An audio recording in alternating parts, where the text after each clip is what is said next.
I'm Fonzo, And I'm Eliza. and we're the co-host of Grown, a podcast from the Moth that shows we're never fully grown. Growing up feels like a phase that should end at some point, but does it ever really? Whether you're 16 or 26 or 86, you're gonna have to deal with family drama, your body, and the type of person you want to be. So why not put it all out in the open and go through it together? Join us every other week to deal with cringe, culture, and the courageous efforts of people like you to get grown. Start listening today. Follow Grown on Apple Podcasts, Spotify, or wherever you're listening right now.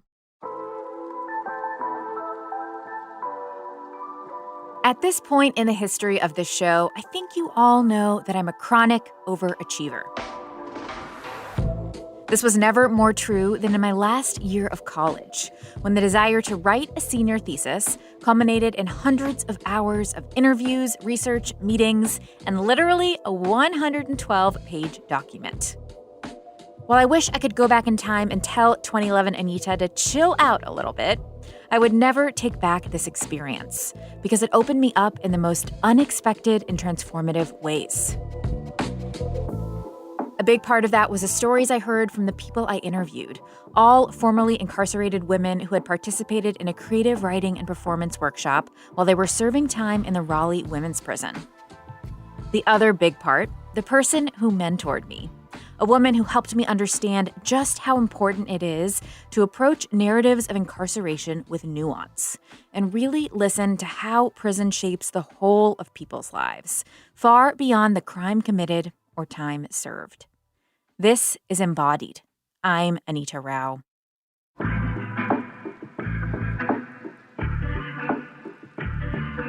That woman who mentored me and served as my thesis advisor did it with such intention and grace, in part because of her own connection to the topic.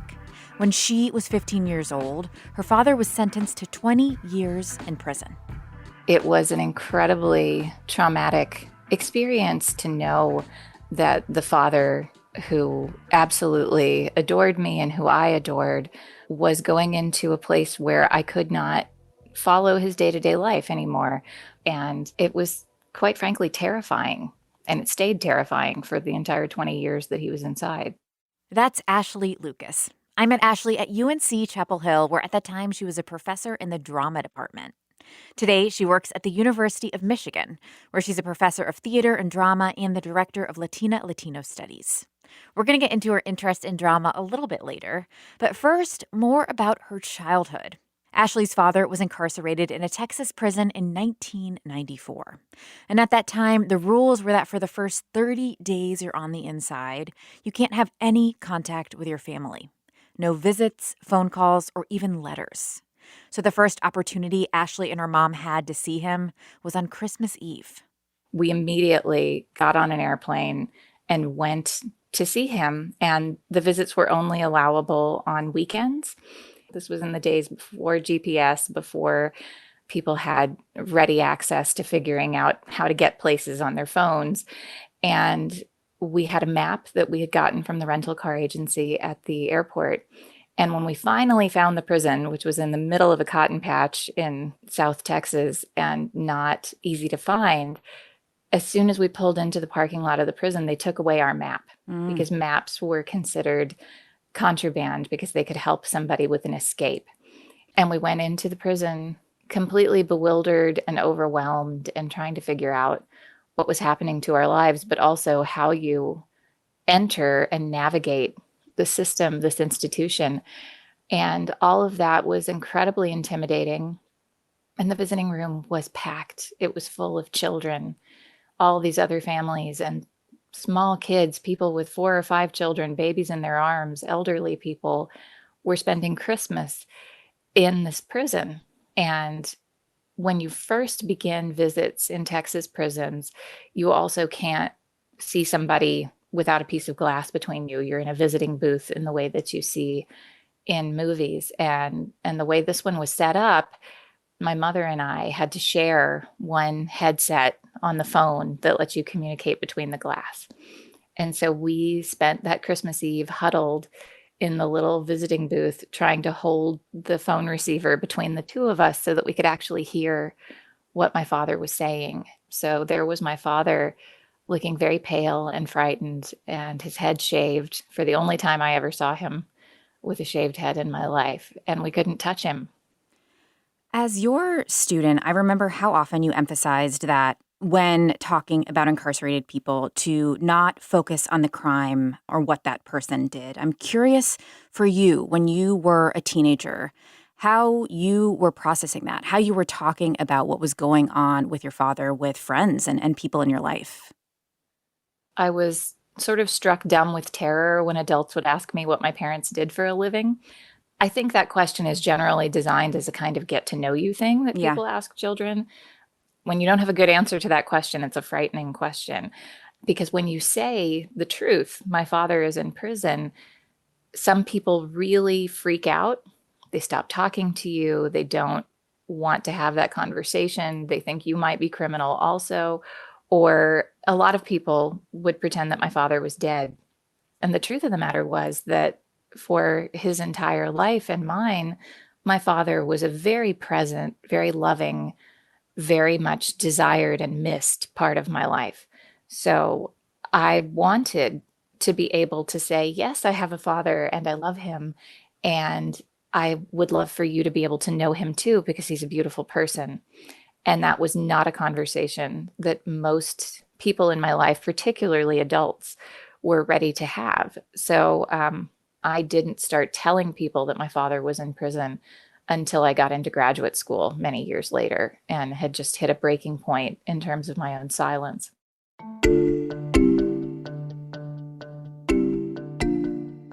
In the many years before Ashley hit that breaking point, she talked about her father mostly with her mom, who created a super open environment for conversation in the home. In addition to visiting her dad as often as they could, she also wrote him daily letters. Every time the mail gets passed out in prison, they're calling people's names and handing out the letters. And I wanted my papa to have something every time. So I wrote him every day for the 20 years that he was locked up, except on Sundays, because the mail doesn't go out on Sunday, because that was what I wanted him to be able to sit with in prison if he couldn't sit with me.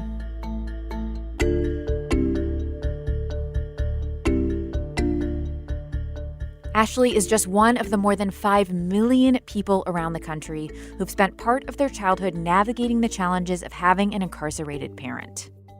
But despite the size of this group, it's not well organized.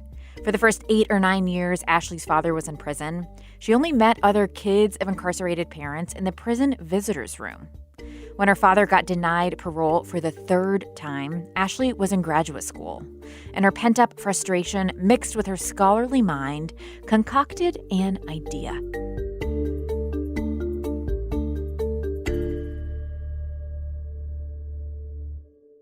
We have the most incarcerated population in world history, not just today, but always, even if you count slavery.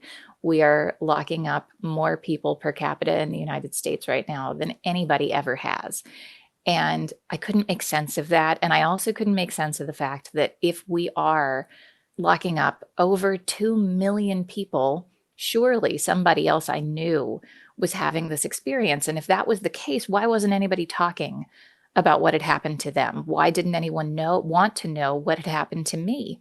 There were a lot of people who wanted to know just how guilty was my father and what was his crime and what had caused him to go into prison. But the much more enduring experience for our entire family was, what is it like to negotiate having a family while there's a big set of prison walls in the middle of it? And I'd been doing research on ethnographic theater created by people who look at a living community and attempt to present that community in some scope of its diversity of experience on stage in a single play. I decided that I would try it for myself, that as a way to get through my pain and frustration and anger, I wanted to talk to other people about the experience of having family in prison. So I just started telling everybody I had ever met that my father was in prison and that I wanted to write this play. And I realized very quickly that all of the other people of color who I knew in graduate school already had an incarcerated loved one. Wow. Somebody in their family. The first person I interviewed was a Chicano from Las Cruces, New Mexico, who was getting his PhD in English at the same university as I was. And he had many incarcerated family members. He was the only man in his family not to have gone to prison. And I realized when I interviewed this friend of mine that not only did we have so much in common in terms of what it feels like to love somebody inside the walls, to not know what their life looks like, to become temporarily incarcerated yourself when you go to visit them, but we also had some very different experiences. For me, the day that my father went into prison was this unique and earth-shattering event. And when I asked my friend about his memories of his brothers or his father, his uncles going into prison, he didn't have a singular significant memory like that because it was so routine that people were going in and out of prison that didn't feel like a momentous day. And I realized that I had a lot to learn. Ashley traveled across Texas, California, and New York to interview family members of incarcerated people. From those interviews, she wrote a one-woman show called Doin' Time Through the Visiting Glass. It's composed of 13 different monologues. Here's a taste. When we first came in here, Annie was just a baby, and they won't let you bring a baby bottle with milk into the visit. And when we came in, they searched us all over just like we were criminals ourselves. I mean, it's bad enough to have them do that to me, but to watch them do it to my kids, whew, it was awful. And then there I was with Annie, first time he'd ever seen her. And he couldn't even hold her or nothing. All I could do was hold her up to the glass for him to look at. I didn't want that to be the first time that he saw his newborn daughter. Me and my boys cried all the way home.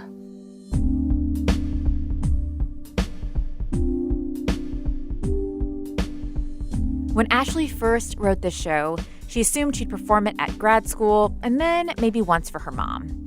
But it took on a life of its own. From 2004 until the start of the pandemic, she performed it in communities across the country and the world. She's done it inside multiple prisons and for audiences filled with folks who've experienced the effects of incarceration from the outside.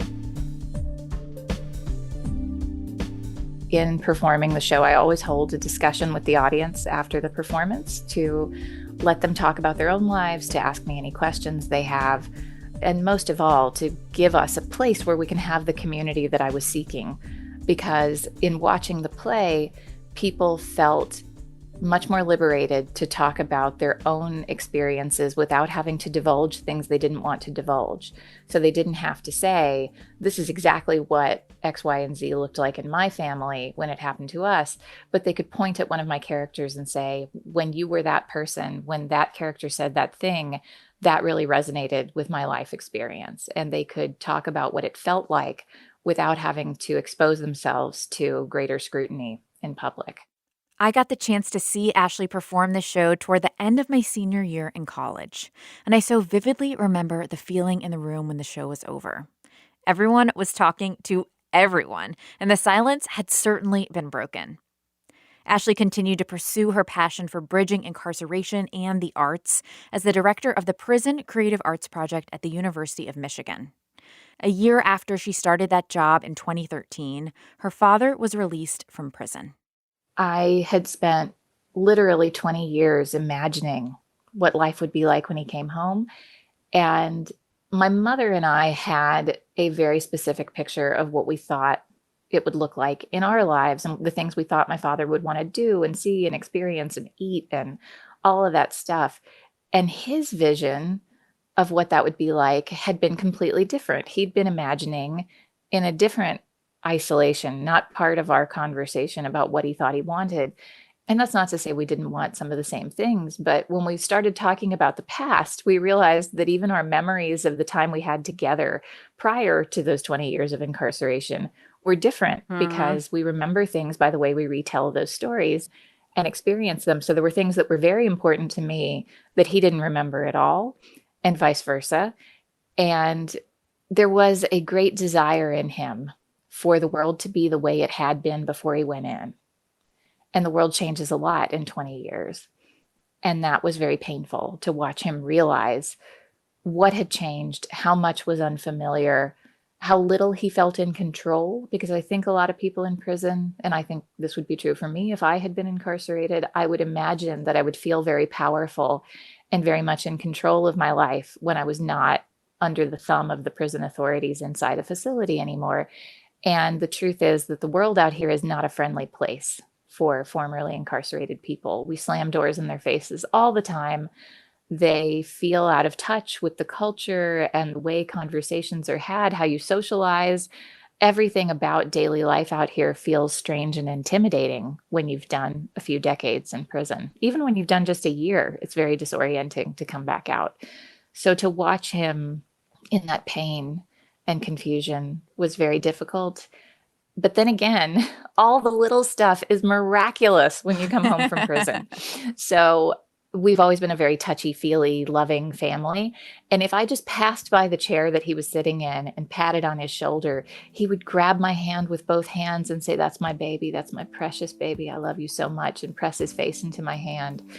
And it was just a beautiful and so sweet and so lovely, but it was also a very painful reminder of how long he went without loving touch of any kind. Because in prison, it's always against the rules to touch each other, particularly in a way that signifies real compassion or caring. So yeah, I have no words for the level of gratitude that I feel for the fact that my father lived in freedom again.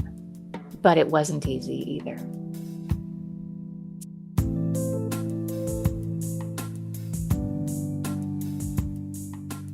I'd love to hear about where you are in your process of working through your experience now that I know your father has passed away. He was alive for 5 years after being released. And I'm curious how you're thinking about your experience as a child of an incarcerated parent now that he's no longer here.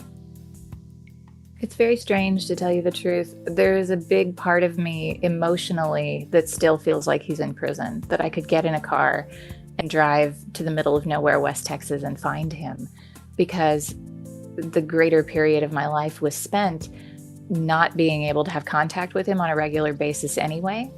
So I find myself still wanting to write him letters, still feeling like if I could just get over there to see him, he would be there, even though cognitively I know that that's not the truth. And it's not comforting to picture him in prison, but it is comforting to think that he's out there. And I still feel like I spent all those years saving conversations in my head for the next time I would see him, the things I would want to tell him about or include him in my life, the things I would put in my letters. I every day was sort of collecting and saving all the things I would want to give him. That's a habit I can't break, and I'm kind of grateful for that.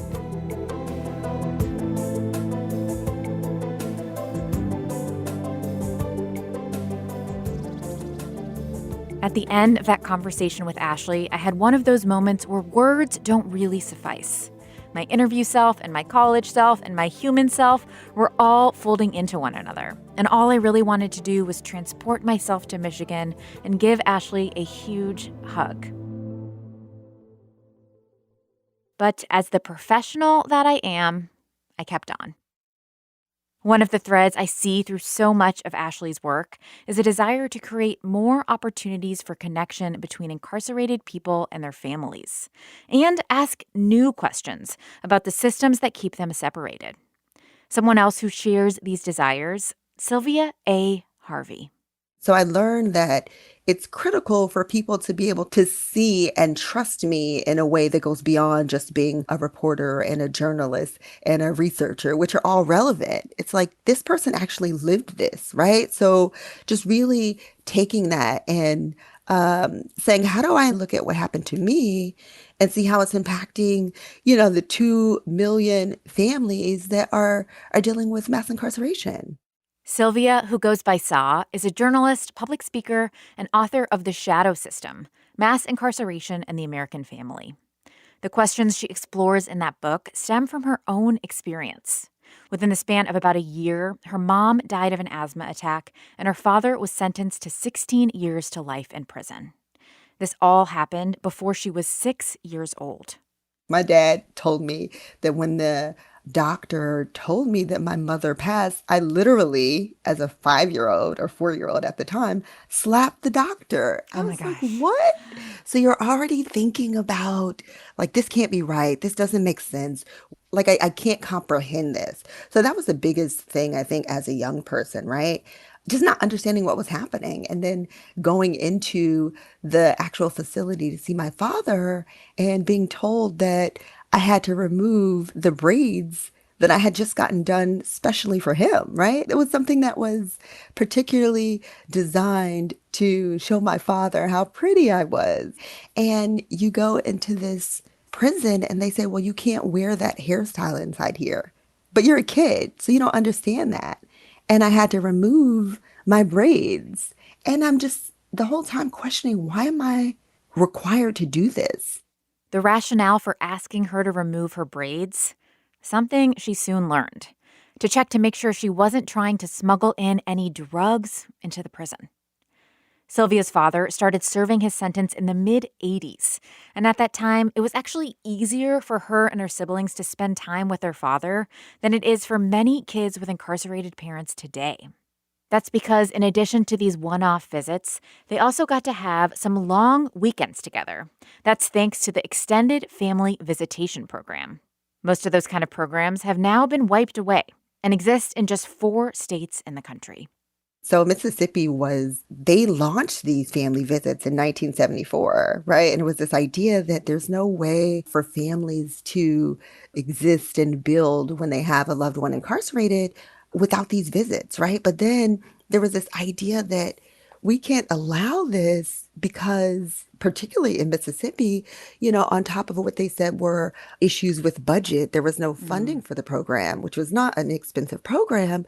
The other issue was this assault on Black sexuality, right? It was this idea that all of these men are having their wives come and visit over this weekend, which is a family building program and process, but children were being born. They were able to expand their families, which was a huge type of access. It was an honor to be able to say, hey, I love my husband. I've been with him 40 years, and we've been able to continue our family. And that's not something that people think should be taking place, right? So it's like, no. You guys are having these children, and now these children are going to go on, state assistance. The family's going to need help from the state. So let's end this. We don't want to have to take care of more children. And we don't think children should be born into single family homes, right? So they're essentially making the decision for these families. For you as a kid who did get the experience to spend a full weekend with your father and your brothers about 4 times a year, what were you able to do in those visits, and how did those shape your relationship with him during his incarceration?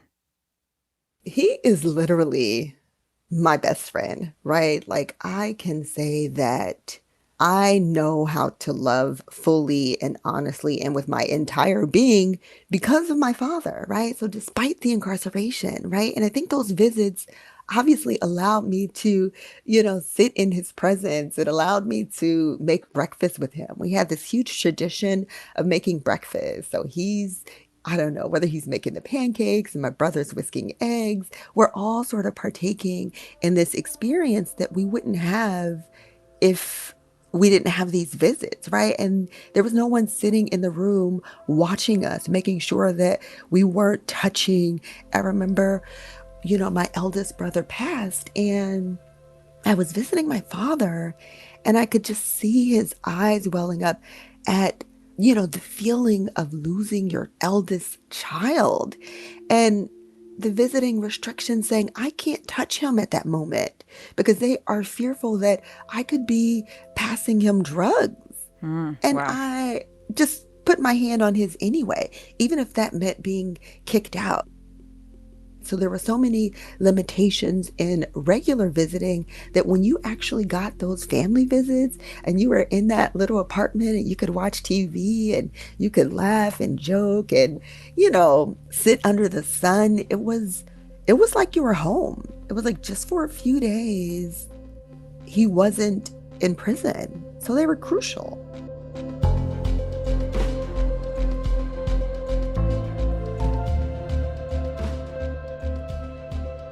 That level of intimacy that you were able to feel with him is obviously something that shaped your perception of him as someone who is, your father and serves all these roles in your life, aside from just, someone who is in prison away from you. And for kids, there can be this cognitive dissonance that they experience of having this strong relationship with a parent or an incarcerated parent, but then maybe going to school, for example, and not knowing how to talk about this experience with other people in their life. So talk to me a bit about that and some of the stories that you've uncovered about this experience for kids who are trying to navigate being a kid of an incarcerated parent, but also being out in the world and living their own life. Yeah, I mean, it's a huge challenge, right? When I was in Miami, there was a young girl, and she knew that her father was in prison. And when I talked to her about where he was, she said he's in school. Mm. And it was a lie, essentially, that, both parents, the father and the mother, decided to tell her. And even as she got older, I think she was maybe 8 at the time, she understood that her father was not in school. But she didn't want to accept the fact that he was in prison. And she said to me, she said, well, he is in school in here, right? So there's this idea that you know what's happening, but you don't want to acknowledge what's happening because there's so much stigma around the idea of having a parent that's incarcerated, even though whatever they did, you should not be held responsible for. And I think a lot of people don't acknowledge that. And young people have to deal with what it means to have a parent incarcerated and how they're going to be perceived by the outside, even if that's in school, even, it goes beyond just students and classmates that may pick on a kid or not understand, but also you have the same issues with teachers that aren't aware of their own bias, right? And not being able to tell all teachers what's happening with a particular student because we don't know if their bias is going to come into play when they work with that young person. They don't have the support system that is crucial. SAW's research looks at the intersection of the education system, prison system, and child welfare system to point out some of the gaps in support for children of incarcerated parents. One of those big ones she's reported on, the Adoption and Safe Families Act. It's a 1997 federal law that requires local child welfare agencies to request the termination of parental rights when a child has lived in foster care for 15 of the last 22 months. For incarcerated parents navigating long sentencing times or even challenges during their reentry from a short jail stay, these timelines can lead them to lose their children entirely. Reporting these stories and also revisiting her own childhood hasn't necessarily been easy.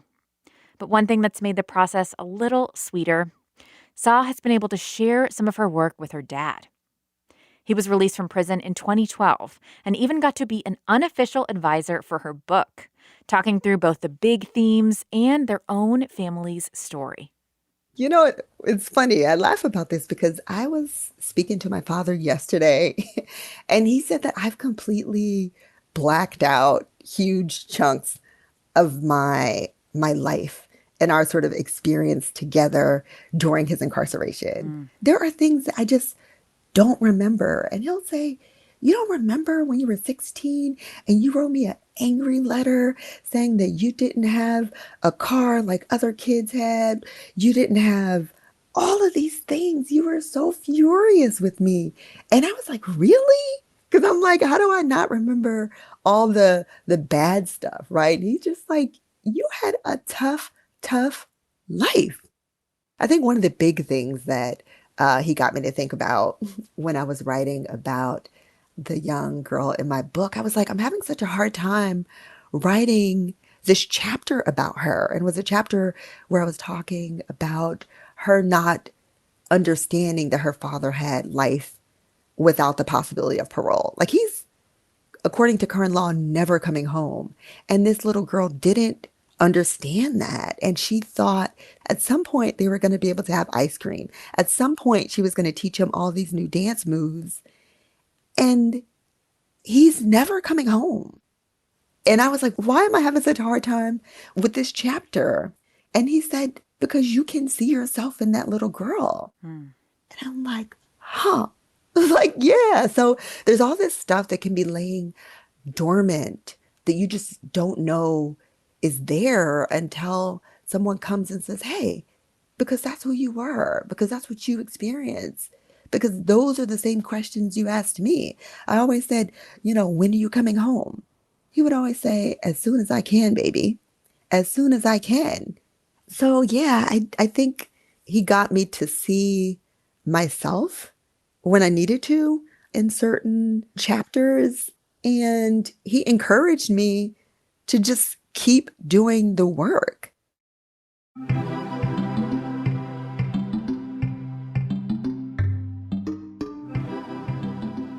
Embodied is a production of North Carolina Public Radio WUNC, a listener-supported station. If you want some resources on supporting incarcerated children or just want to learn more about this topic, check the show notes. Saw had some great suggestions that we've linked in there for you. We also put in a link to watch Ashley's full one-woman show.